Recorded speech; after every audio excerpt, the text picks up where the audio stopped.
بسم الله الرحمن الرحيم الحمد لله والصلاة والسلام على رسول الله وعلى آله وأصحابه أجمعين أما بعد ناظرین کرام السلام علیکم ورحمۃ اللہ وبرکاتہ۔ شرح الادب المفرد کے عنوان سے اس پروگرام کے ہمراہ ہم آپ کی خدمت میں حاضر ہیں، اور اس سے قبل گزشتہ نشست کے موقع پر گفتگو یہ چل رہی تھی کہ امام بخاری رحمہ اللہ کی کتاب الادب المفرد، اس میں باب نمبر 13 کے جس کا عنوان تھا باب بر الوالد المشرک، یعنی دین اسلام میں انسان کے لیے بہرحال یہی حکم ہے کہ وہ اپنے والدین کے ساتھ ہمیشہ حسن سلوک کا معاملہ کیا کرے، اگرچہ وہ والدین مشرک ہی کیوں نہ ہوں۔ اور اس میں حدیث نمبر 24 میں رسول اللہ صلی اللہ علیہ وسلم کے بڑے جلیل القدر صحابی حضرت سعد بن ابی وقاص رضی اللہ عنہ کی یہ حدیث امام بخاری رحمہ اللہ نے ذکر فرمائی ہے، اور اس حدیث میں یہ صحابی فرماتے ہیں کہ میرے ساتھ 4 ایسے واقعات پیش آئے جن کی وجہ سے باقاعدہ قرآن کریم کی آیات نازل ہوئیں، اور ناظرین کرام یہ 4 واقعات ہم اس سے قبل مفصل بیان کر چکے ہیں، البتہ تھوڑی سی تفصیل یہ رہ گئی تھی کہ چوتھا واقعہ جس میں انہوں نے یہ بات فرمائی تھی کہ میں انصار مدینہ میں سے کچھ لوگوں کے ساتھ جب ایک بار بیٹھا ہوا تھا تو ہم لوگوں نے شراب پی، اور اس کے بعد جب ہوش درست نہیں رہے تو انہی میں سے ایک شخص اٹھا، اور میرے ساتھ چونکہ اس کی اسی دوران کچھ رنجش ہو گئی نشے سے متاثر ہونے کی وجہ سے، تو وہاں جو اونٹ ذبح شدہ پڑا ہوا تھا تو اس نے اس کی جبڑے کی ہڈی اٹھائی اور میری ناک پر دے ماری، اور یوں میری ناک زخمی ہو گئی۔ تو کہتے ہیں کہ فَأَتَيْتُ النَّبِيَّ صلی اللہ علیہ وسلم، میں رسول اللہ صلی اللہ علیہ وسلم کی خدمت میں حاضر ہوا اور تمام ماجرا کہ سنائے کہ دیکھ لیجئے میرا یہ حال، ناک میری پھوڑ دی اس نے۔ تب کیا ہوا کہ فَأَنزَلَ اللَّهُ عَزَّ وَجَلَّ تَحْرِيمَ الْخَمْرِ، اس واقعے کی وجہ سے کہ جو میرے ساتھ پیش آیا تھا، اللہ سبحانہ وتعالی کی طرف سے وہ آیت نازل ہوئی جس میں شراب کی ہمیشہ کے لیے حرمت کا حکم نازل کیا گیا تھا۔ تو ناظرین کرام، ہمیں یہ بات معلوم ہونی چاہیے، پہلی بات تو یہ کہ دیکھ لیجئے ہر انسان کے ساتھ زندگی کے مختلف مراحل میں کیسے کیسے واقعات پیش آتے ہیں۔ یہ سعد بن ابی وقاص رضی اللہ عنہ اتنے بڑے جلیل القدر صحابی اور 10 مبشرہ میں سے ہیں،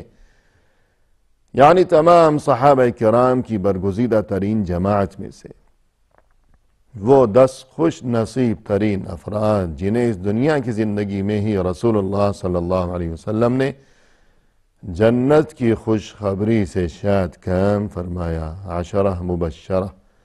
یا جنہیں العشرہ المبشرون بالجنہ بھی کہا جاتا ہے، یہ ان میں سے ہیں۔ اور پھر یہ کہ بعد کے زمانے میں خلیفہ دوم حضرت عمر بن الخطاب رضی اللہ عنہ کے زمانے میں اللہ نے اپنے اس بندے یعنی سعد بن ابی وقاص رضی اللہ عنہ سے اللہ نے اپنے دین کی سربلندی کی خاطر کیسے کیسے عظیم الشان کام لیے ان سے، اور کیسے کیسے ناقابل فراموش قسم کے کارنامے انہوں نے انجام دیے، اتنے عظیم ترین فاتح اور اس قدر اہم ترین تاریخی شخصیت، لیکن دیکھیے ان کے ساتھ زندگی کے ایک مرحلے پر یہ واقعہ بھی پیش آ گیا کہ کسی نے ناک ان کی پھوڑ ڈالی، اور وہ بھی جو اپنے ہی ساتھی تھے، ساتھ بیٹھے ہوئے تھے۔ تو بہرحال اللہ کے ہر کام میں مصلحت ہے۔ اور دوسری بات یہ کہ دین اسلام کی ایک بڑی خوبی یہ ہے کہ اس میں تدریج کا اصول پایا جاتا ہے، یعنی ہر معاملے میں رفتہ رفتہ، لمحہ لمحہ، قدم بقدم، یوں اچانک ہی بیٹھے بٹھائے کوئی بڑا حکم نازل ہو گیا کہ یہ کام کرو، یہ کام نہ کرو، حالانکہ نسل در نسل اس معاشرے میں اس چیز کا رواج ہو، لوگ عادی ہوں، تو اب اچانک حکم آ جائے تو پھر کیا بنے گا، کیا کیا جائے گا۔ تو دین اسلام نے ہر معاملے میں تدریج کا اصول اختیار کیا ہے۔ مثلا یہ گفتگو ہو رہی ہے شراب کی حرمت کے بارے میں، تو اس معاشرے میں نسل در نسل شراب خوری کا بڑا رواج تھا، اور اس کی ایک وجہ یہ بھی تھی کہ وہاں پانی کی کمی تھی، جبکہ شراب تو وہ لوگ کھجور سے تیار کر لیا کرتے تھے۔ کھجور کی بڑی فراوانی تھی وہاں صحرا میں بھی، کہ جہاں پانی کا نام و نشان ہی نہیں، کھجور کے درخت خود بخود اگا کرتے تھے۔ تو یوں وہ لوگ جو نسل در نسل صدیوں سے شراب کے رسیا تھے اور عادی تھے، تو اچانک اگر یہ حکم نازل ہو جاتا کہ یہ نہ پیو تو بڑی مشکل پیش آ جاتی۔ لہذا ہم دیکھتے ہیں کہ بتدریج کبھی یہ حکم نازل ہوا کہ اس میں بڑی خرابیاں ہیں شراب میں، کہ اگرچہ کچھ فوائد بھی ہیں مگر خرابیاں زیادہ ہیں اور گناہ تو بہت ہی بڑا ہے۔ وَإِثْمُهُمَا أَكْبَرُ مِن نَفْعِهِمَا، اور پھر یہ آیت نازل ہوئی کہ یا ایہا الذین آمنوا لا تقربوا الصلاة وانتم سکارا، کہ اے ایمان والو جب تم نشے کی کیفیت میں ہو، شراب پی رکھی ہو، تو نماز نہ پڑھنا، نماز کے قریب بھی نہ جانا، یوں آہستہ آہستہ آخر وہ آیت نازل ہو گئی یا ایہا الذین آمنوا انما الخمر والمیسر والانصاب والازلام رجس من عمل الشیطان فاجتنبوہ لعلکم تفلحون، کہ اے ایمان والو یہ جو شراب ہے، یہ جوا ہے وغیرہ وغیرہ اور بھی چند چیزیں جن کا تذکرہ اس آیت میں کیا گیا ہے، یہ تمام چیزیں یہ نجس ہیں، یہ نجاست ہیں، یہ ناپاکی ہیں، اور یہ شیطانی کام ہے، من عمل الشیطان۔ اور پھر صاف صاف یہ حکم کے فاجتنبو،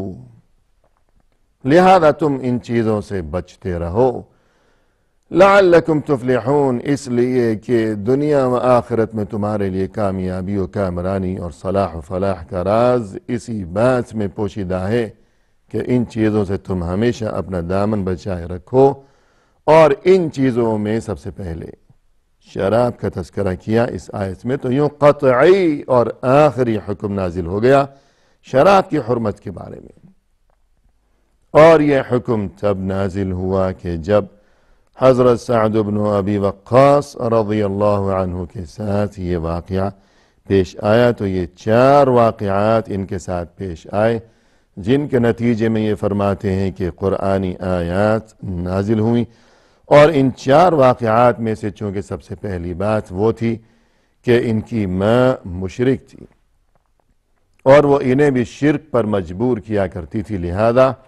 امام بخاری رحمہ اللہ نے چونکہ اس کتاب الادب المفرد میں باب کا نام یہ رکھا ہے کہ باب بر الوالد المشرک،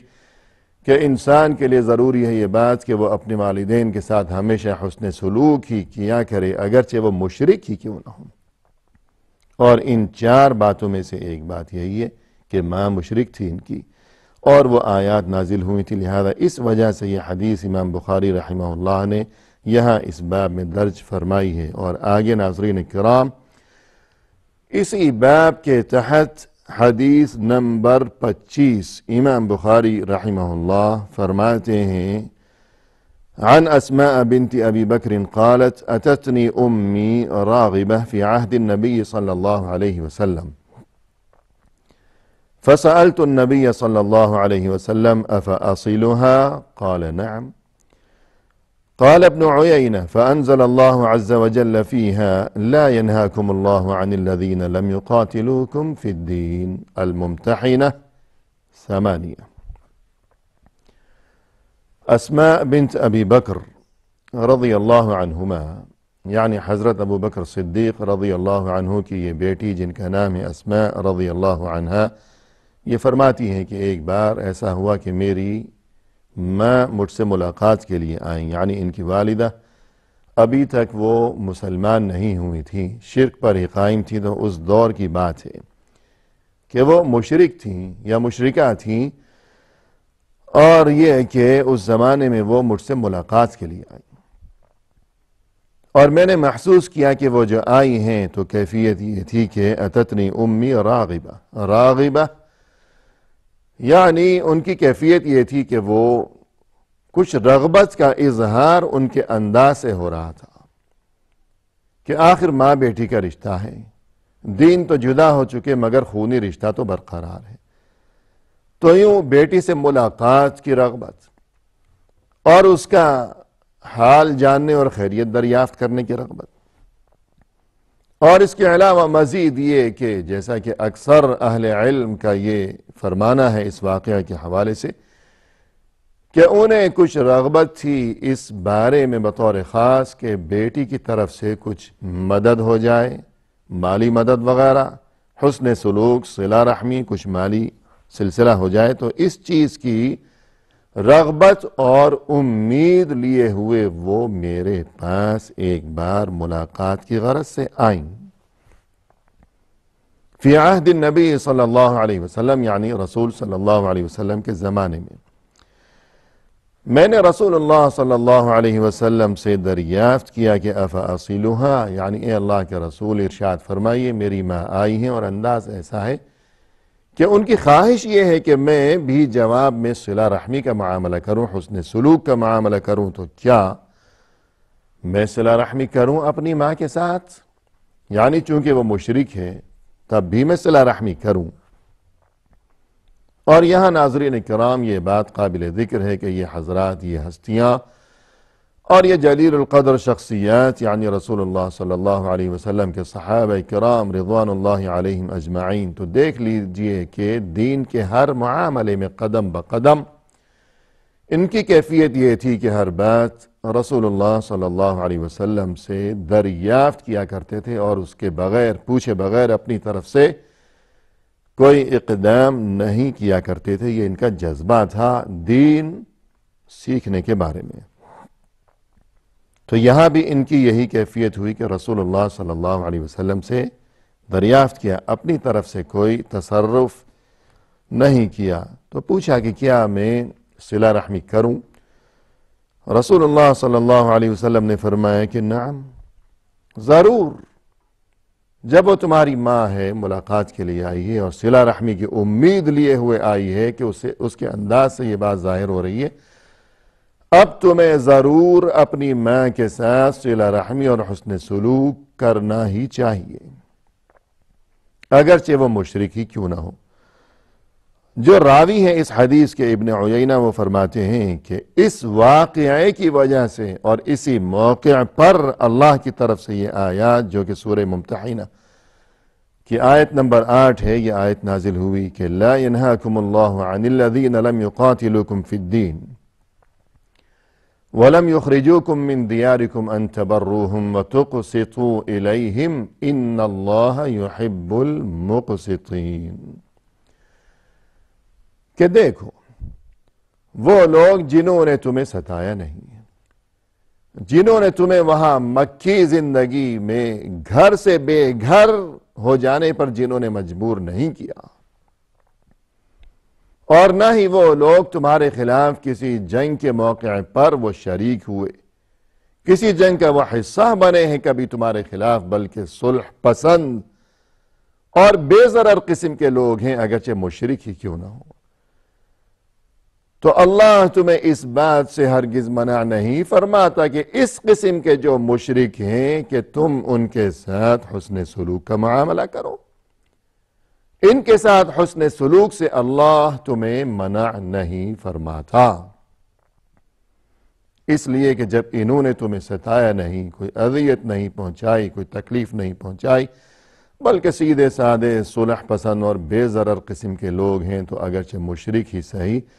مگر تمہارے لیے اللہ کی طرف سے یہی حکم ہے کہ ان کے ساتھ بھی حسن سلوک کا معاملہ کرو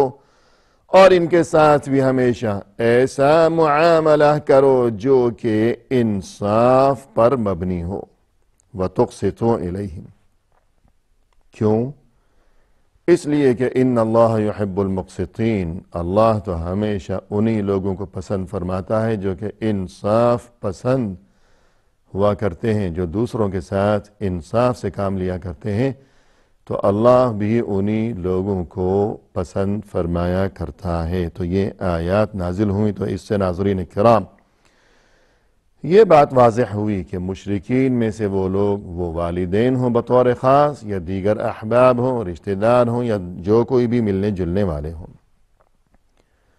اگر ان کی طرف سے مسلمانوں کے خلاف کوئی دشمنی کا سلسلہ نہیں ہے، کسی کارروائی کا وہ حصہ نہیں بنے ہوئے مسلمانوں کے خلاف، تو ہمیں یہی حکم دیا گیا ہے کہ ہم ان کے ساتھ ہمیشہ خوش اخلاقی کا مظاہرہ کریں، حسن سلوک روا رکھیں۔ اور یہ کہ یہ حکم کیوں دیا گیا؟ یہ اس وجہ سے دیا گیا کہ یہ انصاف کے تقاضے کے مطابق ہے۔ انصاف کا تقاضا یہی ہے کہ جب انہوں نے ہمیں نہیں ستایا تو ہم بھی نہ ستائیں، یہی انصاف کا تقاضا ہے۔ اور اس سے بھی بڑھ کر مزید یہ کہ شاید ہماری طرف سے حسن سلوک اور خوش اخلاقی کے مظاہرے کے نتیجے میں وہ اس چیز سے متاثر ہوں، ان کی دل جوئی ہو جائے، تالیف قلب ہو جائے، اور یوں یہ چیز ان کے لیے دین اسلام کی طرف رغبت کا سبب بن جائے، شاید وہ مسلمان ہو جائیں ہماری خوش اخلاقی سے متاثر ہونے کے نتیجے میں۔ اور اس کے بعد ناظرین کرام، حدیث نمبر 26، عن ابن عمر قال رأى عمر رضي الله عنه حلة سيراء تباع فقال يا رسول الله ابتع هذه فالبسها يوم الجمعة وإذا جاءك الوفود قال إنما يلبس هذه من لا خلاق له۔ حضرت ابن عمر رضی اللہ عنہما، یعنی حضرت عمر کے جو بیٹے ہیں عبداللہ ابن عمر، وہ فرماتے ہیں کہ ایک بار حضرت عمر رضی اللہ عنہ نے، یعنی جو ان کے والد تھے، ان کے بارے میں فرماتے ہیں حضرت عمر نے ایک بار یہ منظر دیکھا کہ مسجد کے قریب، یعنی مسجد نبوی کے قریب، ایک لباس، ایک حلتن سیراء، یعنی ایسے لباس کو حلہ سیراء کہا جاتا ہے جو بہت ہی نفیس، بڑا ہی قیمتی قسم کا، اور خاص بات یہ کہ اس میں ریشم کی آمیزش، یعنی ریشم سے، ریشمی کپڑے سے بنا ہوا لباس وہاں فروخت کیا جا رہا تھا۔ کوئی کپڑے بیچنے والا انسان وہاں کپڑے بیچ رہا تھا مسجد کے قریب، اور انہی کپڑوں میں ایک لباس، ایک کپڑا وہ فروخت کر رہا تھا جو کہ بہت ہی قیمتی نظر آ رہا تھا، اور جو کہ ریشم کا یا ریشمی کپڑے کا بنا ہوا وہ لباس تھا۔ یہ دیکھا حضرت عمر رضی اللہ عنہ نے، تو کیا صورتحال پیش آئی؟ اس بارے میں آگے کی جو تفصیل ہے وہ لیے ہوئے انشاءاللہ ناظرین کرام آئندہ ملاقات کے موقع پر حاضر خدمت ہوں گے۔ اس وقت تک کے لیے فی امان اللہ، وآخر دعوانا ان الحمد للہ رب العالمین۔